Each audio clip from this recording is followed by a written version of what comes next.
चाष बास तो चलीगला समस्त तो पानी बुड़िकी रही बिल रे तो आमर भी देखिपे केमती पूरा समुद्र हो धान चाष हबनी ए वर्ष कि ना आम चेक कर देखा यही अवस्था अच्छी तो देखिया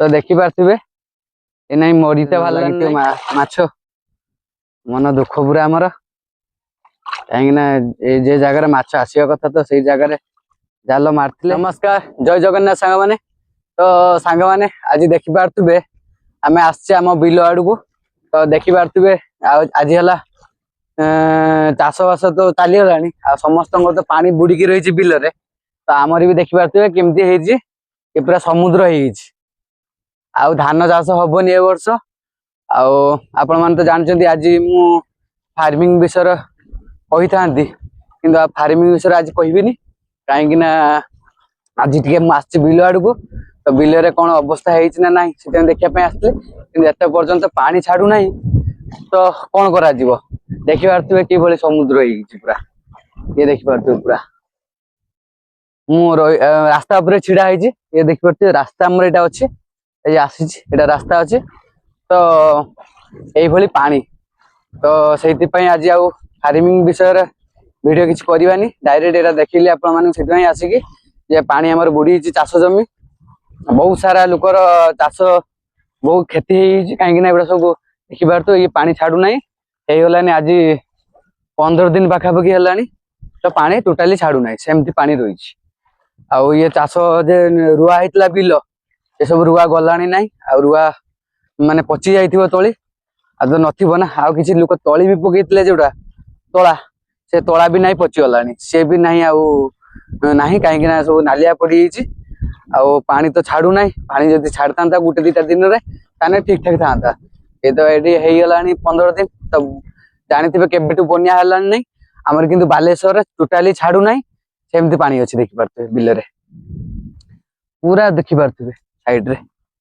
ये सब चाष होता सब रुआ सरी मोर भी बिल मु चाष करी मोर भी रुई देती मोर भी सब माने बुड़िकी रही कि बुड़िकी रही आपण मानक देखी मो बिल चलते मो बिल पाक जा आप देखिए कहीं रास्ता देखिपे भाई जन जाऊँच बहुत खराब रास्ता इन पड़ज जदि तो गुड़ा हाथ भी भांगी तो से आपण मो बिल पाखे पहुँचमी आपण देखी तो चलो एबे फाइनाली मु पहुँची आम बिल तो ये देखिपे आम बिल ये भी गोटे बिल ये सब बिल देखिपे समुद्र हो पानी देखिपे कि पानी आउ परसु दिन टिके पानी छाड़ला दुसुला बिल धान गछ आज तार आइला को टोटाली दुसुना पूरा बुड़ी जाइए तो जानी पारे बनिया तो छाड़ू ना आमर बालेश्वर जिला माने जदि ऊपर मुड़ार आमर वर्षा हम मयूरभंज साइड रे तो आमर बिल सारा ये सब पानी आमर आगे पशे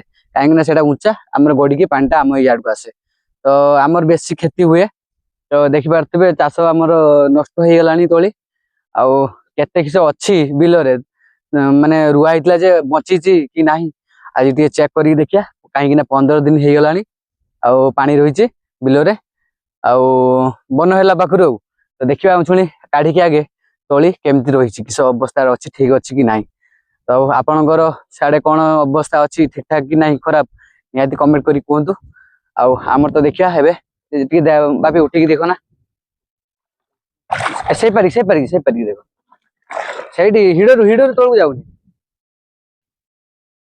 गोटे तोला रुआ तू देख बची कि नहीं बची कि नहीं आम चेक कर देखा यही अवस्था अच्छी तो देखिया तो देखिपे ये मरीते बाहरलानी ना टे हालुका सागुआ कलर अच्छी आउ ये तोली नहीं मरलानी चेर चेर तो नहीं बे है ना चेर सुखी गलानी है ना बची चेर बची ना देखिया तो देखिपे यही हाल अच्छी आउ तलारे रुआ होता माने रुआ होता 4 दिन पर पानी पशिला बिल रे तो ये गछ ठीक से भी नहीं नथिला चेर अनुकूल धरता ये पानी पशिगला तो देखिपे यही अवस्था है आ चाष कौन करा फार्मिंग आज यही आज आपण देखापी जाइली केते आपण देखिपे पानी टांकी पाखर बहुत दूर आपण दुषुवे कि नहीं सेठू ना आम आसले चली चली ତ ବିଲକୁ ତ ଦେଖିପାରୁଥିବେ ପୁରା ବିଲ ସାଇଡ ଗୁଡାକ ଆମର କିଭଳି କେତେ ଆଡେ ପାଣି ଲାଗିକି ରହିଛି ଦେଖିପାରୁଥିବେ ପୁରା। ଆଉ ସେଇଠି ସାଇଡରେ ଗଛ ଯେ ଦିଶୁଛି ସେଇଟା ଆମର ନଦୀ ଅଛି ମାନେ ନଈ, ସେଇଠୁ ପାଣିଟା ଆସୁଛି ଏଠିକି, ସେଇଥିପାଇଁ ଆମର ଶୀଘ୍ର ଟିକେ ବୁଡି ଯାଉଛି। ଆଉ ଧାନ ଚାଷର ତ ଦେଖିଲେ ଏଇଭଳି ଅବସ୍ଥା ହେଇଛି ଧାନ ଗଛର। ଆଉ ଦେଖିବା ଆମର, ତାପରେ ଚାଲନ୍ତୁ ଏବେ ମୁଁ ଦେଖେଇବି ଆପଣ ମାନଙ୍କୁ ଆମର ଫିସ୍ କାହିଁକି ନା ଆଉ ତ ଚାଷ ତ ମରିଗଲାଣି, ଏବେ ମାଛ ଫାଛ ଟିକେ ବେଶୀ ଲାଗୁଥିଲେ ତ ଆମେ ଜାଲ ମାରିଛେ, ଦେଖିବା ଜାଲରେ କଣ ପଡୁଛି ଆପଣ ମାନଙ୍କୁ ଦେଖେଇବି। ତ ଚାଲନ୍ତୁ ସେଠି ଦେଖିବା ଜାଲ ମାରା ହେଇଛି ସେଠି ଆପଣ, ମୁଁ ଏବେ ଚାଲିଛି ଜାଲ ପାଖକୁ। ଆଉ ଦେଖିପାରୁଥିବେ ଏଇ ହିଡ଼ ଯେ ରାସ୍ତା ହେଇଛି, ଏ ରାସ୍ତା ଯିବା ପାଇଁ ବହୁତ ମୁସ୍କିଲ ହଉଛି କାହିଁକି ନା ଟୋଟାଲି ହିଡ଼ ଦୁଶୁନାହିଁ। ଆଉ ସେଇନ ଆମେ ଚାଲିଛେ ଆସ୍ତେ ଆସ୍ତେ କରି ଯାଇତେ ପଡୁଛୁ, ବହୁତ ଏଠି କଷ୍ଟ, ହିଡ଼ ବି ବହୁତ ପତଳା ପତଳା ହେଇଛି ତ ଦୁଶୁନାହିଁ କିଛି, ଖାଲି ଘାସ ଟିକେ ଟିକେ ଦୁଶୁଛୁ, ସେଇନେ ମୁଁ ଯାଉଛି। ଦେଖିପାରୁଥିବେ ଘାସ କିଭଳି, ଏଇ ଦେଖିପାରୁଥିବେ ଏ ଦେଖନ୍ତୁ ଘାସ ଗୋଟେ ଗୋଟେ ଦୁଶୁଛି, ସେଇଥିରେ ଆମେ ଦେଖି ଦେଖି ମାର୍କ କରି କରି ଚାଲିଛେ, ଇଏ ଦେଖନ୍ତୁ। ଆଉ ଏଇଭଳି ମୁଁ ଚାଲିଛି। ଆଉ ଆପଣଙ୍କର ସିଆଡେ କଣ ହେଇଛି ଚାଷର ଆପଣ ମାନେ ନିହାତି କମେଣ୍ଟ କରି କୁହନ୍ତୁ। ଏଇ ଆମର ଯେମିତି ଏଇଭଳି ଅବସ୍ଥା, ଆଉ ସମସ୍ତଙ୍କ ବିଲ ପୁରା ମାନେ ପଚିଗଲାଣି।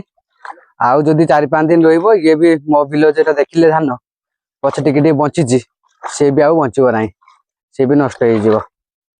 ଆଉ କଣ କରାଯିବ, ପ୍ରକୃତିର ମାନେ ଯଦି ତାଣ୍ଡବ ଦେଖିବେ ଏଇଭଳି ଦେଖିବେ। ଆଉ କ୍ଷତି ଥିବ ଯଦି ସେଟା ଭଲି କ୍ଷତି କରିବ, ଆଉ ଆମେ ସେଠି କିଛି ବି କରିପାରିବାନି। ନିଆଁ ପାଣି ପବନ ତା ସାଙ୍ଗରେ ଖେଳିବା କଥା ନି, କି ଆମେ ବି ଖେଳି ପାରିବାନି ସେନ। ଆଉ ସେଇଥିପାଇଁ ଆମର ଦେଖିପାରୁଥିବେ କେତେ ହେକ୍ଟର ହେକ୍ଟର ଜମି ଲୋକମାନଙ୍କର କ୍ଷତି ହେଇଯାଇଛି। ଆଉ ପାଣି ଏତେ ପର୍ଯ୍ୟନ୍ତ ଛାଡୁନାହିଁ। ଆଉ ଭଗବାନଙ୍କ ଦୟାରେ ଯଦି ଛାଡିଥାନ୍ତା ଆଉ 2 ଦିନ ଭିତରେ, କିଛି ଚାଷ ମାନେ ଚାଷ ମାନଙ୍କ ଯେ ଜମି ମାନଙ୍କର ଚାଷ ରହିଥାନ୍ତା। ଆଉ ଆମର ତ ଏଇଟା ସବୁ ଧୋଇ ଯାଇଛି। ଆଉ ତାପରେ ରାସ୍ତା ଦେଖିପାରୁଥିବେ କିଭଳି ରାସ୍ତା, ଖସରା ପୁରା। ଆଉ ଏଇନେ ବି ପଡିବାର ଚାନ୍ସ ଅଛି, ଦେଖିଲେ କେମିତି ସ୍ଲିପ ମାରିଗଲା ମୋ ଗୋଡ। ଆଉ ପହଞ୍ଚିଲେନି ଜାଲ ପାଖକୁ ଦେଖିପାରୁଥିବେ, ଆଉ ଜାଲ ପାଖକୁ ପହଞ୍ଚେଇଲେନି, ସେଠି କିଳା ଗୁଡା ଦୃଶ୍ୟ ଦେଖିପାରୁଥିବେ ଭାଇ, ମାରା ହେଇଛି ଖଜୁର କୋଳି ଗଛ ପାଖରେ, ସେଇଠି ଆମ ଜାଲ ମାରା ହେଇଛି। ଆଉ ସେଠି ପହଞ୍ଚେ କଣ ମାଛ ଲାଗିଛି ସେଟା ବି ଆପଣ ମାନଙ୍କୁ ମୁଁ ଦେଖେଇବି। ଆଉ ଚାଷ ଜମି ତ ଧୋଇ ଗଲାଣି, କଣ କରାଯିବ, ଆଉ ମାଛ ଟିକେ ଧରିବା। ଆଉ ତାପରେ ଆପଣ ମାନଙ୍କୁ ମୁଁ ମୋ ଭିଡିଓକୁ ଲାଇକ୍ ସେୟାର ସବସ୍କ୍ରାଇବ କରି ରଖନ୍ତୁ। ଆଉ ମୁଁ ଆପଣ ମାନଙ୍କୁ ତ ଜାଣିଥିବେ ମୋ ଭିଡିଓ ଯିଏ ଦେଖୁଛନ୍ତି, ମୁଁ ଫାର୍ମିଂ ବିଷୟରେ ମୁଁ ଛାଡେ ଭିଡିଓ, ତ ଆପଣ ମାନେ ସବସ୍କ୍ରାଇବ କରି ରଖନ୍ତୁ। ଆଉ ମସରୁମ ଚାଷ କି ସବୁ ବିଜନେସ ଉପରେ ଆଉ ଚାଷ ଉପରେ ମୁଁ ଭିଡିଓ କରିକି ଛାଡେ, ଆଉ ଆପଣ ମାନେ ସର୍ବପ୍ରଥମେ ପାଇପାରିବେ। ତ ଚାଲନ୍ତୁ, ମୁଁ ପହଞ୍ଚି ଗଲିଣି, ସେଠି ଗଲେ ଦେଖାହବ। ଫାଇନାଲି ଜାଲ ପାଖକୁ ଆମେ ପହଞ୍ଚି ଗଲେ, ତ ଦେଖିବା ଏବେ ଜାଲରେ କଣ ଲାଗିଛି। ବାପି ଟେକିକି ଦେଖିବେ କଣ ମାଛ ପଡିଛି। ସେଇ ଜାଲ ଉପରକୁ ଟେକ ଟେକ ଟେକ, ସେଟା ତଳୁ ଟେକ, ତଳୁ, ହଁ ତଳୁ ପୁରା ଚେକ୍ କର ଭଲିକି, ଟିକେ ଜଣା ପଡିବ ମାଛ ତ ଲାଗିଛି କି ନାହିଁ। ଆମେ ଜାଣିନେ, ଫାଷ୍ଟ ଟାଇମ ବସେଇଛେ, ଆଉ କାଲି ବସେଇଥିଲେ, ଆଜି ଚେକ୍ କରୁଛେ। ଯଦି ନ ଲାଗିଥିବ ଏଠି ଉଠିଦବା ଜାଲ। ତ ଦେଖିପାରୁଥିବେ ପାଖକୁ ଟିକେ ଆପଣ ମାନଙ୍କୁ ଦେଖୁଛି ମୁଁ, ଆଉ ଟିକେ ଚେକ୍ କର ଇଆଡେ ସବୁ।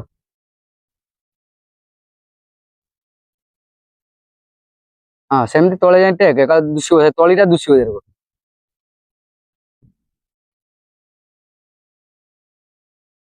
ଏ ଜୋର ସେ ଟାଣ, ଆସ୍ତେ ଆସ୍ତେ ଟାଣିଲା କେତେ ସେ ଟିକେ ଟିକେ ଟାଣୁଛି, ସେରକ ଜଣା ପଡିବ। ସିଆଡକୁ ଯା, ସିଆଡକୁ ଯା, ନାଇଁ ସେଠି ମାଛ ଲାଗିନି, ଆଉ ଟିକେ ସିଆଡକୁ ଯା, କିଛି ଲାଗି ନାହିଁ ନା କଣ।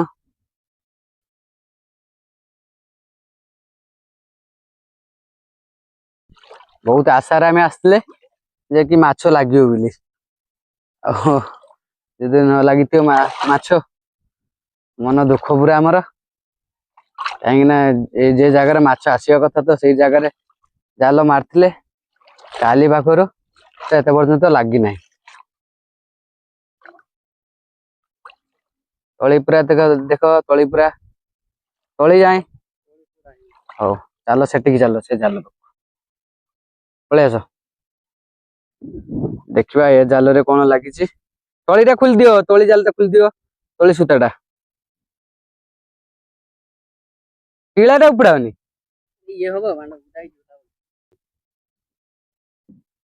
ଆଚ୍ଛା ହଁ ସେ ଫାସ ହେଇ ପଡିଛି, ଏଇଟା ଆଣିଦିଅ। ସେଟା ପୋତି ଦିଅ।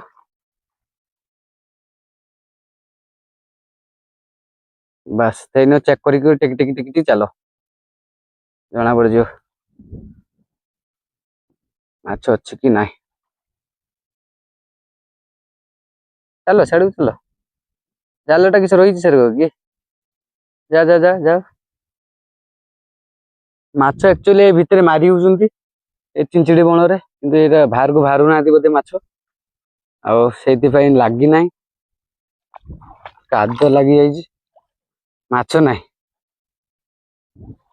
ଆବେ କାଦ ଲାଗିଛି, ମାଛ ନାହିଁ।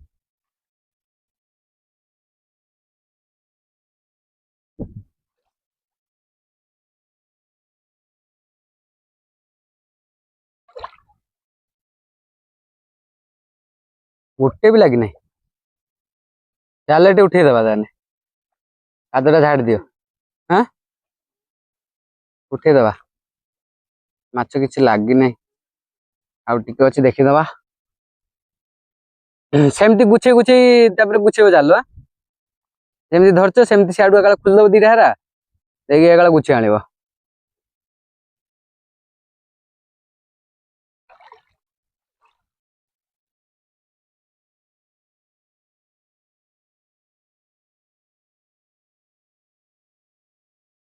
ଏ ମାଛ ତ କିଛି ସାଙ୍ଗମାନେ ଲାଗିନାହିଁ, ତ କଣ କରାଯିବ। ଭାବିଥିଲେ ମାଛ ଏତେ କଷ୍ଟରୁ 3 କିଲୋମିଟରରୁ ଆସିଛେ ଏଠିକି ଚାଲି ଚାଲି, ଭାବିଥିଲେ ମାଛ ଲାଗିବ ବୋଲି, କିଛି ମାଛ ଲାଗିନାହିଁ ଗୋଟେ ବି। ତ ଜାଲ ଏଠି ରଖିବାନି, ଖୋଲିକି ନେଇଯିବା। ଖୋଲିକି ନେଇକି ଆମର ପାଖ ଯେଠି ଆମ ଘର ପାଖରେ ସେ ଜାଗାରେ ବି ପାଣି ଆମର ସିଆଡେ ମାଡିକି ରହିଛି ନା ସବୁଆଡେ, ତ ସିଆଡେ ଆମେ ମାନେ ଜାଲଟା ମାରିଦବା। ଏଠି ଏତେ ବାଟ ଲଗେଇକି କିଛି ଫାଇଦା ହେଲାନି, ମାଛ ଗୋଟେ ବି ନାହିଁ। ଆମେ ଭାବିଥିଲେ ଜାଗା ଯେମିତି ହେଇଛି ବହୁତ ସାରା ବ୍ୟକ୍ତି ଲୋକ ଧରୁଛନ୍ତି ବି ଆମର ସେ ସାଇଡ ରେ, ଆଉ ୟା ସାଇଡ ରେ ବି ଏଇଟା ପାଣି ନଦୀରୁ ଡାଇରେକ୍ଟ ଏଠିକି ଆସେ, ତ ଆମେ ଭାବିଲେ ଭଲ ମାଛ ପଡିବ। ତ ନା, ମାଛ ନାହାନ୍ତି, ଇଆଡକୁ ଆସୁନାହାନ୍ତି ଏ ବିଲକୁ, ସେ ରହୁଛନ୍ତି ସେଇ ସାଇଡ ରେ। ଆଉ ଦେଖିବାରେ ତ ସବୁଆଡେ ସମୁଦ୍ର, ମାଛ ତ ଚାରିଆଡେ ଖେଳୁଛନ୍ତି ନା, ତ କେଇଠି ଥିବେ ସେତେ ବି ଜଣା ପଡୁନାହିଁ। ଯଦି ଗୋଟେ ଜାଗାର ମାନେ ନାଳ ଥାନ୍ତା, ସେଠି ଲଗିଥାନ୍ତେ, ମାଛ ନିହାତି ପଡିଥାନ୍ତା। ତ ଏବେ ଖୋଲିକି ନେଇଯିବା। ଆଉ ଏବେ ତ ଦେଖିପାରୁଥିବେ ପାଣି କିଭଳି ଆମର ଏରିଆରେ, ଚାଷ ସବୁ ନଷ୍ଟ ହେଇଗଲାଣି। ଆଉ ଆପଣ ମାନଙ୍କର କଣ ଠିକ ଠାକ ଅଛି କି ନାହିଁ ନିହାତି କମେଣ୍ଟ କରନ୍ତୁ। ଆଉ ଦେଖିବା ବନ୍ୟା ଛାଡୁ କଣ କିଛି ତଳେ ଅଛି ନା ନାହିଁ, ଖରାପ ହେଇଯାଇଛି, ଚାଷ ହେଇପାରିବ କି ନାହିଁ, ତ ଆପଣ ମାନଙ୍କୁ ନିହାତି ମୁଁ ଆଉ ଗୋଟେ ଭିଡିଓ କରିକି ଛାଡିବି। ଆଉ ଦେଖେଇବି ସେଇଥିରେ ଯେ କାହାର କାହାର ବିଲରେ କେତେ କିସ ଯାଇଛି, କ୍ଷତି ହେଇଛି, କାହାର ଲାଭ ଅଛି, ଆଉ ମାନେ କିଛି କାହାର ରହିଛି ଧାନ, ଆଉ ଆମର ତ ସବୁ ନାଇଁ ବୁଡିକି ରହିଛି ଦେଖିପାରୁଥିଲେ। ଆଉ ଦେଖିବା ସେକେଣ୍ଡ ବ୍ଲଗରେ ଦେଖାହବ। ତ ରହୁଛି, ନମସ୍କାର, ଜୟ ଜଗନ୍ନାଥ।